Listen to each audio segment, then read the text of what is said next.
This is a land of hunger, a people forgotten. But one man believes his knife can defend God. But his wife refuses to bow to madness. Then came Samosa, a voice of peace. And at night, betrayal strikes. His home becomes a battlefield. But Zuma is haunted by the blood he spilled. The people no longer hear his voice. At last, Zuma reaches the city. He walks the lonely road of pride. But pride still drives his hand to kill. Watch out, for the gods are not dead. Let the story begin. Chapter 1. The Village Dust. The village of Kora lay beneath the burning sun, a toy cracked like the skin of an old man. The huts, made of mud and straw, leaned tiredly against one another. The air carried the smell of dust and hunger. Children ran barefoot, their bellies swollen, not from food, but from emptiness. This is a land of hunger, a people forgotten. The people lived in poverty so deep that even hope seemed too expensive to afford. In the center of this struggle lived Zuma, a man with fierce eyes and a proud gait. To the villagers, he was both feared and respected. He was born and known as God's swords, a man who claimed to defend the name of God with his blade. But one man believes his knife can defend God. If anyone in Kora dared to mock or even question God, Zuma would rise in rage, his cutlass flashing, his voice roaring with verses that roll like thunder. But for all this fire, Zuma's compound was as poor as the rest of the village. His wife, Ababu, carried water every morning from the fast stream, her back bent, her face pale from exhaustion. His children wore torn clothes, their rays showing through their skin. Yet Zuma never lifted a hand to till the soil. While his family starves, his wife prays for peace. Never joined the other men to farm or trade. His strength was reserved only for holy battles. Ababu often looked at him with sadness in her eyes. She never knew he loved God with passion, but she also knew that passion alone could not fill a child's belly. One evening, as the orange sun set, Ababu sat before their hut, pounding millet. Her youngest child clung to her wrapper, crying for food. Zuma, she said softly, "Our children are hungry. We have nothing left in the pot. Can you not speak to the chief about help, or go to the farm with the others?" Zuma stood tall, prayer beads in hand, his face hardened like stone. "Ababu, do not tempt me. My duty is to defend the Most High. If I walk in the farm while blasphemers roam free, who will protect his holy name?" Ababu's lips trembled.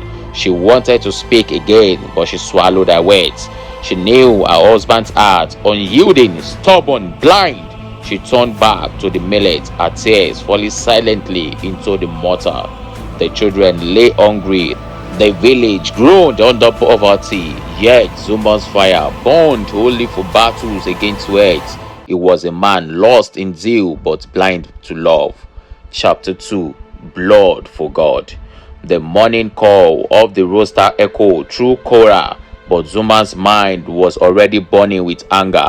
Word had reached him that a man in the next compound, out of frustration with hunger, had shouted, "If only God truly cared for us, we would not suffer so." To Zuma, this was no cry of pain, it was blasphemy. He rose with fury. With cutlass gleaming in the morning sun, villagers tried to stop him. Zuma kills in the name of God. But their voices fell like whispers against a storm. "Zuma, he is only a hungry man," one elder pleaded. Hungry or not, Zuma begged, God's name must not be mocked. He stormed into the man's hut. The man was weak, sitting on a mat with his wife and children around him. His lips trembled as he tried to explain, "Brother, I did not mean." But Zuma did not listen. With a roar, he lifted his blade. The wife screamed, children wailed, but the deed was swift. Blood stained the floor, and silence fell like a shroud. The village gathered in horror. Some praised Zuma's zeal, while others shook their heads in fear. But the people tremble at his madness. Ababu stood at the edge of the crowd, her hands pressed to her mouth, her heart pounding with terror. She could not believe the man she once loved had become so merciless. That night, as Zuma sat sharpening his blade, Ababu spoke again, her voice trembling. "Zuma, how many more will you kill?" He calls it faith, but it is pride. Do you not see the hunger in our children's eyes? Must you silence every man who cries in pain? Zuma looked at her coldly. "Woman, do not question me. I fight for God, not for men. If they must die, let them die. God is greater than hunger." Ababu wept silently. Her love for him battled with her fear. She saw that the man she married was gone, replaced by a warrior who fought shadows, living his own home in ruins. Chapter 3: The Voice of Love. The season turned, but the hunger in Kora did not ease. The rains had failed, the farms yielded little, and the chief gave no aid. Villagers grew restless, but none dared speak too loudly, for Zuma's blade was always ready. One evening, a stranger returned to Kora. His name was Samosa, a childhood friend of Zuma. Then came Samosa, a voice of peace. Years ago, he had left the village to seek knowledge in the city. Now he returned with wisdom, books, and a voice full of calm authority. The villagers welcomed him with joy. They gathered beneath the baobab tree as Samosa spoke. "Brothers and sisters, our suffering is not from God. It is from neglect. The government built roads for themselves, fills their own barns, and leaves us in dust. If we want change, we must rise together, not in violence, but in unity. We must demand schools for our children, food for our tables, justice for our land." The people murmured with hope. For the first time in years, someone spoke of a future brighter than their present misery. But Zuma's heart burns with jealousy and suspicion.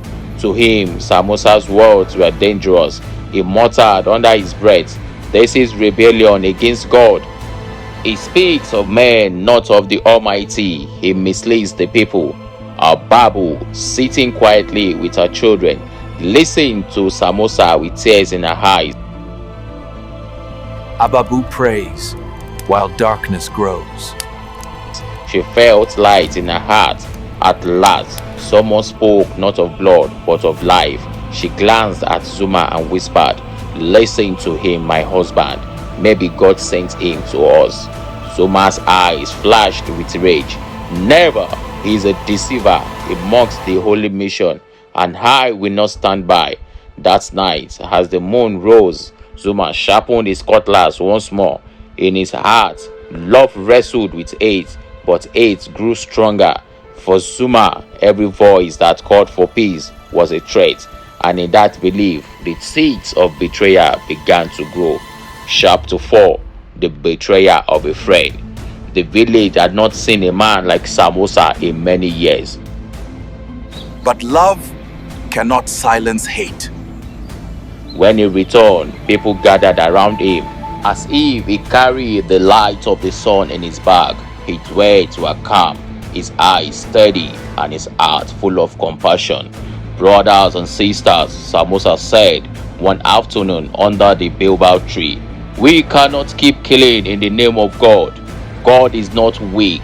He does not need our knives or our hunger. What he wants is for us to help the poor, feed the hungry, and raise our children in peace." The crowd nodded. Some whispered that Samosa spoke of wisdom. Others feared Zuma would not take it kindly. Zuma stood at the edge of the crowd that day, his chest heaving, his face hard. He felt as if Samosa's words were arrows aimed at his heart. That evening, Zuma returned from home and slammed his fist on the wooden table. His home becomes a battlefield. Zuma shouts. Ababu, he roared. She came out quietly with the children, clinging to her wrapper. This Samosa has come to destroy the faith of the people. He is turning them against me. Ababu, tired of hunger, tired of watching her children's ribs stick out, spoke softly. Maybe Samosa is right. Maybe God is not in the blood of men, but in the love we share. Zuma slapped the table again. Silence, woman! You talk like one who has no faith. If we follow Samosa, we will all become slaves to the world. No, I must act before it is too late. And at night, betrayal strikes. That night, Zuma sharpened his cutlass. His mind burned with anger and jealousy. The same night, Samosa sat under the moonlight, writing notes for the children. He thought during the day.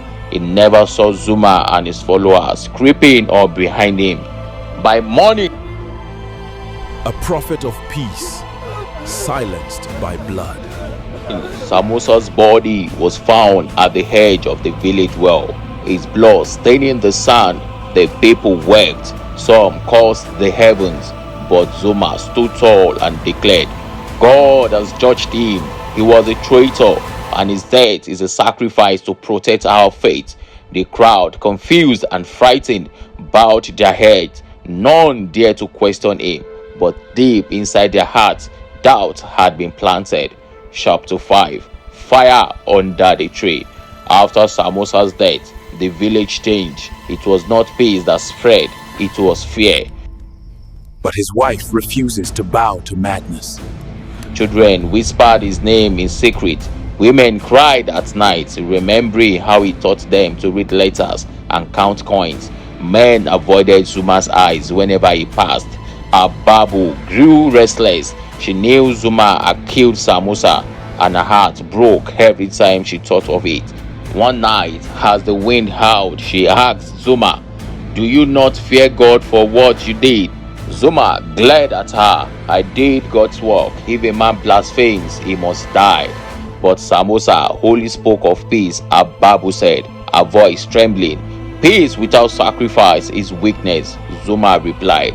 Word of Samosa's death traveled far. Traders from neighboring villages stopped coming. They said the village was cursed, a place where wisdom was silenced with blood. The children cried louder from hunger. It was during one of those hungry days that Ababu finally broke. She chooses love over fear. She packed a small bundle of clothes. She tied Fosa, their elder son, to her back and held the hands of her other children. "I will not watch my children die in silence," she told Zuma. Her eyes burned with quiet fire. "If you love your God so much, let him feed you. I am leaving." Zuma shouted, cursed and threatened, but Ababu did not stop. She walked into the night with her children, her faith steady, her heart broken yet determined. The villagers watched her go. Some pitied Zuma, others pitied Ababu, but no one dared to interfere. Zuma was left alone in his hut. Zuma is left with his blade and his demons. His knife shining in the dark, his belly empty, his soul heavy. Yet still he told himself, "I am right, I do this for God." Chapter 6. The hunger of the land. Seasons changed. Rain refused to fall. The farms dried up. Hunger walked freely through the village like a proud king. Zuma's hut grew colder. With Ababu gone, there was no one to cook, no one to warm the night. Hunger crushes the land, but Zuma lifts no hand to save his people. No children's laughter to ease his heart. One morning, Zuma stepped into the village square. The people no longer hear his voice.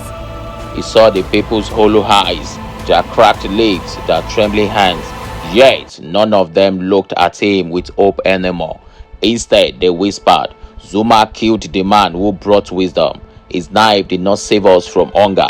Maybe God has turned his face away." The words stung, but Zuma held his head high. "You people are weak," he said aloud. "Do not blame me. If you have no food, it is because you do not pray hard enough." The crowd turned away. His words no longer carried weight. That night, Zuma knelt in his hut, his voice hoarse from shouting prayers.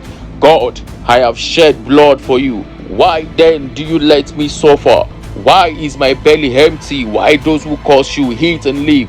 But the heavens were silent. Only the crickets answered his cries. But Ababu chooses survival in the city. Far away in the city, Ababu and the children found shelter. Fosa grew taller, his mind sharper. He remembered his father's madness, but he also remembered Samosa's gentle words. He studies with zeal. A seed of truth begins to grow. Determined to build a different future. By the time Fosa turned into a young man, he had become a preacher, not of blood, but of peace. His voice was strong, his heart pure. People in the city listened to him. They said he reminded them of Samosa. Back in the village, Zuma remained alone, wrapped in his pride, his hunger and his anger. He did not know that the same son he despised for following his mother's path was becoming the mirror that would soon reveal his true face. Chapter 7: The Breaking of the Home. Ababu never looked back. The night she left Zuma's house was the night she buried a marriage in her heart. But Zuma is haunted by the blood he spilled. With every step, she carried pain, but she also carried hope. In the city, life was not easy. She walked in the market, carrying loads for traders, washing clothes for strangers. Ababu and her son find moments of joy. Selling food when she could, but unlike in the village, here there was opportunity. The children grew stronger. Fosa, her eldest, watched his mother struggle. He promised himself he would one day carry her burden. "Mother," he often said, "one day you will rest and I will provide for you." Back in the village, Zuma's loneliness grew. He began to visit the mosques and the square less and less. His followers had thinned out. His voice no longer carried weight. Those who once shouted "Amen" when he spoke now avoided his path. At night, his dreams were haunted by Samosa's face. Sometimes he heard the dead man's voice whispering, "God does not need your knife, Zuma. You killed me, but you cannot kill truth." He would wake up sweating, clutching his cutlass, but no matter how hard he prayed, no peace came. His house, once noisy with children's laughter, was now as quiet as a graveyard. Chapter 8: The Journey to the City. Word reached Zuma that in the city, a younger preacher was gathering crowds. People said his sermons touched the poor and the rich alike. His words were gentle, yet they burned into the heart like fire. His name was Fosa. Zuma was struck with rage the day he heard, "My son, my old blood, teaching weakness." The whispers of truth reach Zuma's ears. The villagers whispered that maybe God had abandoned Zuma and chosen Fosa instead. The more they praised Fosa, the more Zuma's anger grew. One night, Zuma looked up at the sky. "If this boy is not stopped, he will erase everything I have built. If he blasphemes in the name of love, then I must silence him." He walks the lonely road of pride. He tied his old cutlass to his side and began the long journey to the city. His feet blistered, his throat dried, but his rage kept him moving. Along the way, he muttered, "I kill for God, I kill for truth. Even if it is my son, I must not fail." At last, Zuma reaches the city. The city was nothing like the village. Light burned at night, market buzzed, children ran freely. Zuma walked like a shadow among them, his eyes sharp, his eyes heavy with murderous intent. He found Fosa one evening in a crowded square, standing on a wood box, speaking to the people, brothers and sisters. And there he finds his son, Fosa, a preacher of peace. Fosa said, his voice strong, God is not far. He lives in our kindness, in our forgiveness, in our love. He does not ask us to kill one another. He asks us to heal one another. Crowd clapped. Woman halulated. Men nodded. Zuma's hand gripped his cutlass handle. His chest thundered. Blaspheming, he shouted. This is weakness, not faith. The crowd turned to see the ragged old man pushing forward, but none of them knew this was the boy's father. Chapter 9. The face of his son. Zuma forced his way through the crowd. His eyes were wild. But pride still drives his hand to kill. His hand raised high with cutlass. The people screamed and scattered, but Fosa did not run. He stood tall, his face calm, his eyes full of sorrow. When Zuma reached him, A father raises his blade against his own blood. their eyes locked. For the first time in years, father and son saw each other's face to face. Father, Fosa whispered, it is you. Zuma froze. The cutlass trembled in his hand. Memories flooded his mind. Fosa as a boy, clinging to Ababu's wrapper, his laughter in the yard, the day Ababu left. I came to silence you, Zuma growled, though his voice cracked. You blaspheme against God. I do not blaspheme, Fosa said gently. I speak of the true God, the God who loves, the God who forgives, the God who does not need blood. The crowd, sensing something powerful was unfolding, gathered again at a distance. Tears filled Fosa's eyes. Father, put down the cutlass. Look at me, not as your enemy, but as your son. I am flesh of your flesh. Do not add my blood to the soil already crying against you. For the first time, Zuma's hand weakened. The cutlass shook. His knees trembled. A war raged inside him. Pride against love. Anger against mercy. The crowd began to murmur. Some shouted, let him go, old man. Others whispered, this is his son. God is watching. Then suddenly, Zuma roared like a wounded lion. I cannot. I have killed too much to stop now. But before he could strike, a group of young men, the same ones who had once been his followers, rushed forward. They wrestled him to the ground. But the people stop him. Their fists raining down on him. Enough blood, Zuma, they shouted. You cannot kill truth. You cannot kill your own son. The cutlass fell from his hand. The crowd gasped. Zuma lay beaten, broken, staring up at the sky. And for the first time, he felt fear, not of men, but of the judgment he could no longer escape. Chapter 10. Ashes of a false prophet. The city square felt silent except for Zuma's labored breathing. The once feared warrior of God now lay in the dust, beaten and trembling. The mighty prophet falls in the dust. His cutlass, his pride, his weapon, his so-called proof of faith was broken into two beside him. The young men who had pulled him down stood around him, their eyes burning with anger and shame. These were the same men who had once followed him blindly, shouting his name, praising his violence. Now they spat on him. You killed Samusa, one shouted. You made us believe lies, another cried. You brought hunger to our families, and now you want to kill your own son. Zuma's body shook. Ababu, Fosa.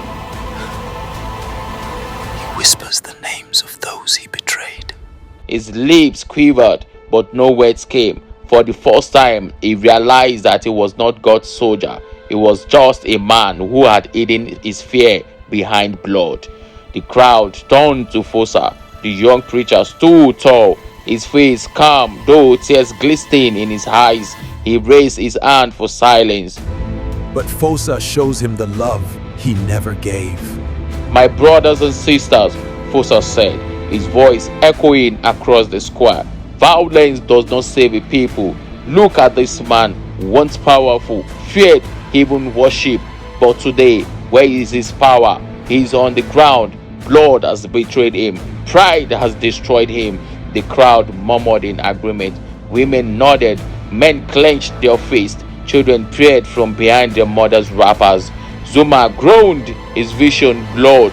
In his mind, he saw Ababu's face, her tears, the night she left.